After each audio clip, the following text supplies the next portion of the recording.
ना अफवाहें, ना सनसनी, ना हवा हवाई बातें, सत्य और तथ्यों के साथ खबरों की तह तक। महाराष्ट्र की सियासत में राज ठाकरे का फैक्टर कितना प्रभावी?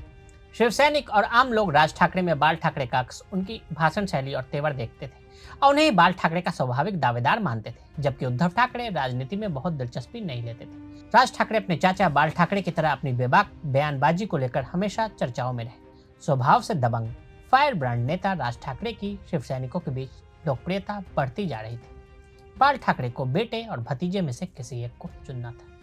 बाल साहब ठाकरे के दबाव के चलते उद्धव ठाकरे 2002 में बीएमसी चुनावों के जरिए राजनीति से जुड़े और इसमें बेहतरीन प्रदर्शन के बाद पार्टी में बाला साहब ठाकरे के बाद दूसरे नंबर पर प्रभावी होते चले गए।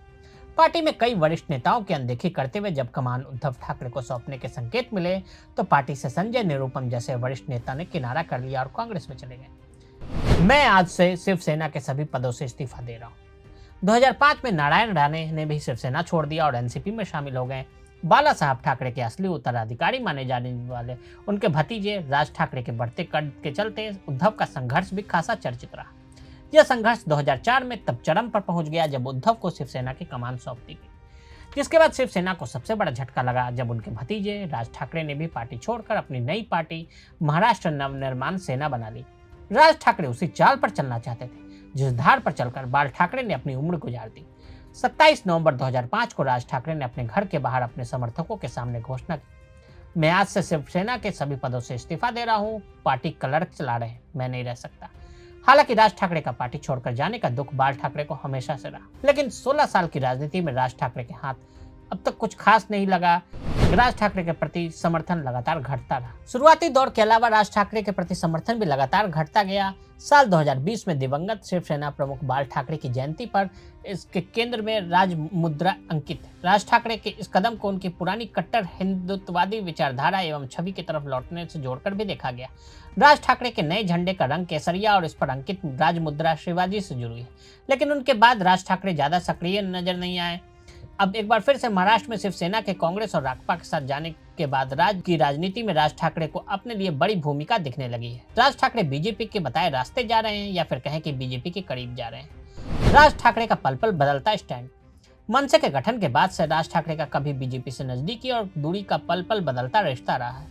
साल 2014 के लोकसभा चुनाव से पहले मनसे प्रमुख राज ठाकरे ने खुले तौर पर बीजेपी के पीएम पद के उम्मीदवार नरेंद्र मोदी को सपोर्ट करने का ऐलान कर दिया और कहा कि लोकसभा चुनाव के बाद उनकी पार्टी एमएनएस नरेंद्र मोदी को समर्थन देगी। इस दौरान तत्कालीन बीजेपी अध्यक्ष राजनाथ सिंह ने कहा भी था कि राज ठाकरे शिवसेना बीजेपी आरपीआई गठबंधन में शामिल हुए बिना मोदी के नाम पर वोट मांग रहे हैं, लेकिन तब जवाब देते हुए राज ठाकरे ने कहा था कि मैंने प्रधानमंत्री पद के लिए मोदी को अपना समर्थन दिया है, राजनाथ को नहीं। मोदी इस मुद्दे पर चुप हैं, तो फिर आप इसके बारे में क्यों बोल रहे हैं? वक्त बदलता है, मोदी सरकार सत्ता में आती है, पूरे 5 साल का कार्यकाल पूरा करती है, फिर आता है 2019 का लोकसभा चुनाव, लेकिन इस दौरान एक बड़ा बदलाव देखने को मिलता है।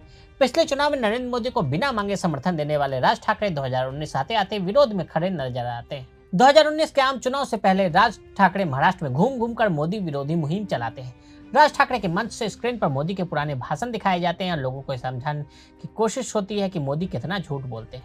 2024 आते आते स्थिति पूरी तरह से बदल गई। राज ठाकरे बीजेपी का विरोध करके और साथ रहकर भी देख चुके हैं, अब तक कुछ नहीं मिल सका है और ले देकर महाराष्ट्र विधानसभा में कहने भर को एक विधायक शिंदे के रूप में मिला बाल ठाकरे की विरासत का दावेदार। पहले उद्धव ठाकरे के मुकाबले वाली समानांतर राजनीति में राज ठाकरे की एक खास अहमियत बनती थी, क्योंकि राज ठाकरे को शिवसेना संस्थापक बाला ठाकरे वाले राजनीतिक मिजाज का नेता माना जाता था और ये कोई हवा हवाई बात नहीं थी। राज ठाकरे ने महाराष्ट्र की राजनीति में अपना एक खासा कद भी अख्तियार किया था। राज ठाकरे को असली टैलेंट और उद्धव ठाकरे को पिता की विरासत के कारण राजनीति में आए नेता ही माना जाता था। बीजेपी ने भी राज ठाकरे का इस्तेमाल ही किया। जब उद्धव ठाकरे को वो कोई खास डैमेज नहीं कर पा रहे थे तो बीजेपी किसी नए किरदार के तलाश में जुट गई और एकनाथ शिंदे के मिलते ही वो काम पूरा भी हो गया। अगर आप भी लेना चाहते हैं देश दुनिया की तमाम जानकारी तो आज ही सब्सक्राइब करें हमारे चैनल को।